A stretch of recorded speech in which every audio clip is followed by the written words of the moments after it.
Professeur Jacques Famendongo, monsieur l'incongru politique, je vous nomme comme cela. Au-delà d'être incongru, vous êtes une incongruité en vous-même, dans sa globalité.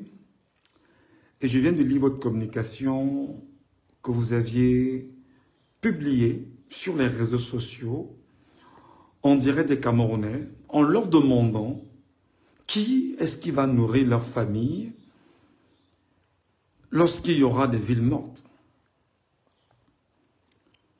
Et vous prenez la peine, avec condescendance, comme il est de tradition chez les mutants, les reptiliens, mais surtout ceux de la secte Essingan dont vous faites partie. Vous dites que la page est tournée et que Paul Barthélémy Biabin Vondor, le sénile bandit de 93 ans, est le président de tous les Camerounais, non. Et que la page est tournée, non. Retenez, monsieur Famendongo, que la page n'est jamais tournée. Ce n'est pas 2018 où vous avez volé l'élection de Maurice Kamto et vous avez imposé un ordre à suivre aux Camerounais et ils ont laissé passer, ils ont laissé la chose passer, non. Je voudrais vous rappeler, monsieur Famendongo, que la page ne sera jamais tournée lorsqu'on aura des hommes comme vous. Des hommes qui ont été incapables d'être des modèles de société. Monsieur Jacques Famendongo. Retenez ceci. Demain matin, lundi, mardi et mercredi, il y aura ville morte. Jacques affamé Ndongo. Le peuple camerounais ne sortira pas. Il a déjà fait ses réserves.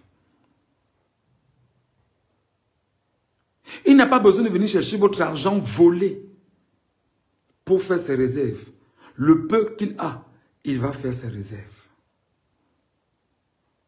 Je vous l'ai dit, et je le dis encore au gouvernement camerounais, ce qui va se passer, Jacques affamé Ndongo, c'est que lorsque les Camerounais resteront chez eux demain, le port autonome de Douala ne va pas fonctionner.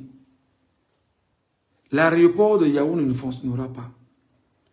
L'aéroport de Douala ne fonctionnera pas. Les camions ne vont pas fonctionner. Les engins ne vont pas fonctionner. Les motos resteront chez elles. Et les gens ayant fait effectivement leur ravitaillement resteront chez eux pendant 72 heures. Monsieur, ça s'appelle une indignation. Et surtout une action populaire qui vise à faire savoir à ceux qui essayent de voler au peuple souverain sa souveraineté, qu'il est véritablement le peuple souverain qui décide. Je peux vous rassurer, M. Jacques Famendongo, 72 heures, aucun des Camerounais ne sera dehors. Aucune boutique ne sera ouverte. Si oui, quelques-unes que vous aurez tenté d'ouvrir pour laisser croire que c'est respecté, vous verrez exactement ce que veut dire un peuple déterminé à se faire entendre. Je vous ai dit que l'incident sera grave en 3 jours sur l'économie du Cameroun et que l'argent que vous volez au quotidien pour vous remplir la besace, cette fois-ci, il n'y aura pas moyen de voler parce qu'il n'y aura pas de producteurs de cet argent. Ceux que vous considérez comme des esclaves, qui doivent aller travailler l'argent, afin que vous veniez voler officiellement cet argent à travers les impôts et les mécanismes mis en place par la secte tribaliste Essingan au cœur du Cameroun. Cette fois-ci, vous verrez exactement comment cela se passait sur le plan économique. 1. On ne consommera pas. 2. Les investisseurs seront mécontents. 3. Personne ne pourra se mouvoir et produire pour faire tourner votre machine économique de voleurs, grabataires, séniles, méchantes personnes, mais surtout buveurs de sang reconnus. Donc Jacques affamé Ndongo, Le népotisme que vous avez mis en place, vos enfants, vous vous attendiez effectivement à dire qu'après, vous, ils vont continuer. C'est très beau. Oh, mais non, Paul Biya a gagné. Passons à autre chose. Non. Paul Biya a volé. Paul Biya a détruit. Paul Biya a pillé. Et Paul Biya a tué des Camerounais. On ne passe pas à autre chose. Jacques Affamé Ndongo. On ne passe pas à autre chose. Et vous n'y ferez rien. Parce que nous tiendrons toujours un discours de vérité à nos compatriotes et nous prendrons du plaisir à vous répondre. Surtout à la bande de fripouilles que vous représentez dans le gouvernement camerounais. Vous êtes pour ceux qui ne savent pas, un homme qui dit avoir des diplômes dont on ne connaît pas où il a fait ses diplômes. Ça au moins vous le savez, M. Affamé Ndongo. Journaliste, je ne sais pas, ayant, comment je vais dire ça, produit des ouvrages qu'il a, comme dirait-on, même piraté, parce que c'est du piratage intellectuel que vous avez fait, et vous avez rendu public. L'impression que vous avez, c'est que, parce que vous essayez de vous exprimer dans un français bizarre, c'est que vous êtes très important. Votre communication est laide, cher monsieur, sale et sans saveur.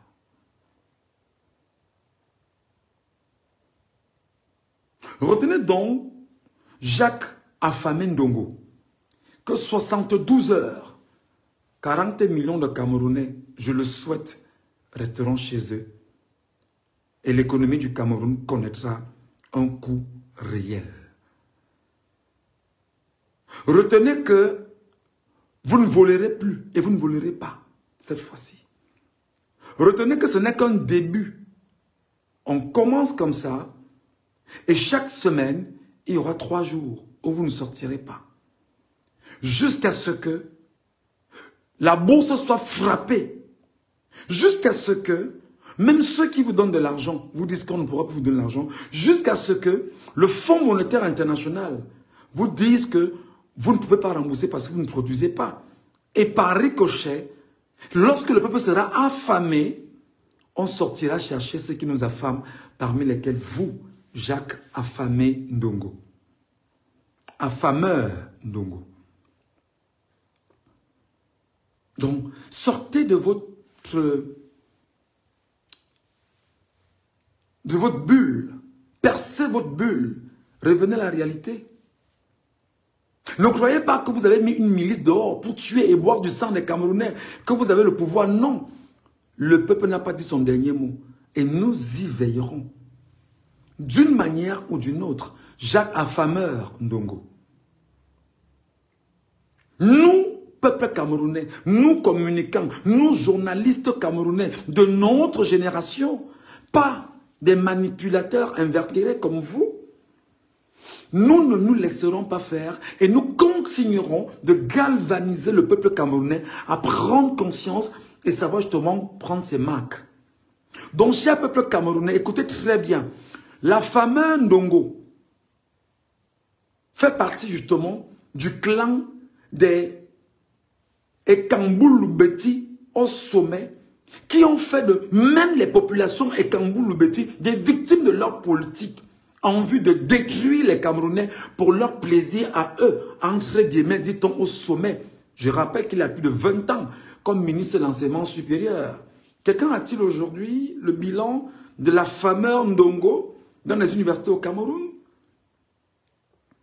Quelqu'un peut me dire combien de fois les enseignants du supérieur se sont plaints du mauvais traitement porté par cet homme au ministère de l'enseignement supérieur, de sa sale manipulation aux enseignants et surtout récipiendaires du PhD.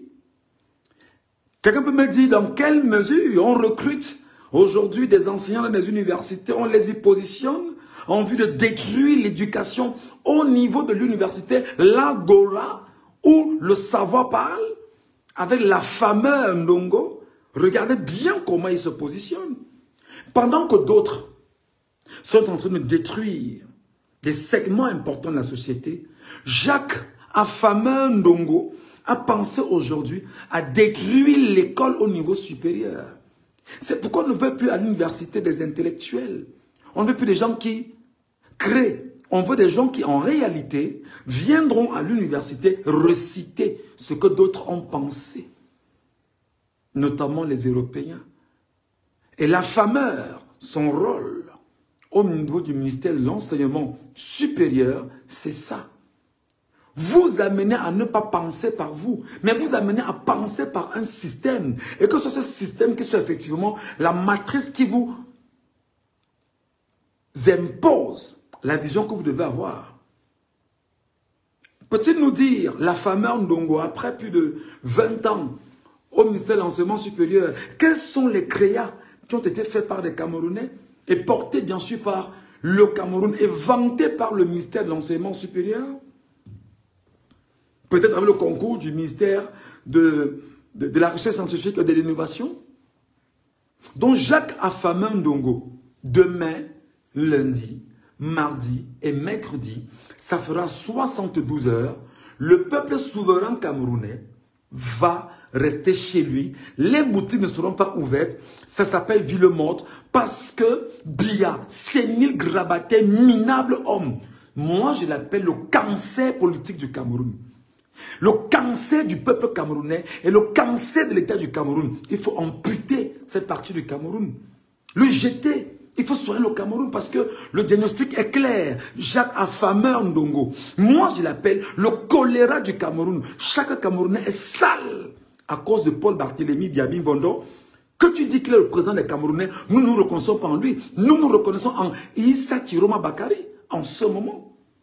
Donc vous essayez de façon malicieuse de voler ses voix avec un conseil constitutionnel à la solde. Non, monsieur, c'est outrancier, c'est grossier, ça ne passera pas. Et retenez, regardez mon âge, regardez vous. Moi, je vous parle sans y mettre des gants parce que vous êtes un minable personnage auprès, bien évidemment, des Camerounais et même au sein de vos frères et sœurs dans le sud. Parce que vous savez que vous n'êtes qu'un minable. Ça dit que vous êtes d'une laideur, d'une puanteur à tous les niveaux qui puissent exister. Vos conneries, faites ça là-bas chez vous. On ne parle pas de l'État du Cameroun comme si on parlait de votre chambre, monsieur. Et je l'appelle, lui, Paul Barthélémy Biabingono, la tuberculose du Cameroun. Parce que la tuberculose, à chaque fois qu'il tousse, il ne tousse que du sang. Le sang, comme ces enfants qu'il est en train de tuer au quotidien, comme on ose la tuer, comme il ne fait que tuer dans les commissariats, les brigades, au fur et à mesure, pour imposer une dictature de sang. C'est une tuberculose. Il est ce qu'on appelle, pour moi, la lèpre qui ronge le peuple camerounais. Paul Barthélémy Biabin Vondo, retiens-le, Jacques Afama Ndongo. Il est la lèpre qui ronge les parties du corps, les pieds, les doigts des Camerounais et handicape le peuple. Donc il ne peut pas être le président des Camerounais, Jacques Afama Ndongo. Il ne peut pas. Il ne peut pas être le président des Camerounais, Jacques Afama Ndongo. Retiens ce message. C'est un bandit, c'est un sénile. Mais où est la communauté internationale pour reconnaître votre vol, Jacques Afama Ndongo? Pourquoi vous faites des communications, je vais dire à la con, que vous nous présentez, laissez croire que vous-même vous réfléchissez mieux que 40 millions d'hommes et femmes? Où est votre fameuse Union européenne? Votre fameuse ONU? Ceux qui vous ont aidé, entre autres, à voler les élections au Cameroun. Où sont-elles? Où sont toutes les organisations internationales dont vous vous félicitiez hier de les avoir à vos côtés? Retenez que Issa Chiroma Bakari prêtera serment auprès du peuple camerounais. Et dans ce pays, M. Jacques Afama Ndongo, il y aura 2 présidents dans ce pays. Un président voleur et un président élu. Ce que vous avez fait en 2018 ne se reproduira plus en 2025. Retenez-le tranquillement dans votre tête, monsieur. Sachez que vous aurez encore des gens à tuer. Mais quand vous allez tuer, le rendez-vous du commun des mortels, c'est 2 mètres sous terre. Pendant que vous allez enterrer des enfants, vos enfants vont vous enterrer vous aussi. Donc préparez-vous. Vous croyez que les Camerounais ont oublié le 6 avril? Non, on n'a pas oublié, cher monsieur. Le 6 avril n'a pas été oublié, cher monsieur. Donc, on n'en a rien à foutre de votre communication stupide. Allez faire ça très loin des Camerounais. Il est président de qui? Comment? Vous voulez m'imposer? Vous voulez nous imposer à nous un président qu'on n'a pas voté? On ne l'a pas voté. C'est un bandit. C'est un voleur. C'est un minable personnage. Mais monsieur, cherchez autour de vous. Vous-même, vous savez que ce que je dis est une vérité. C'est un minable personnage pour un centenaire bandit avec des grabataires parmi lesquels les vôtres à ses côtés pour l'accompagner à voler.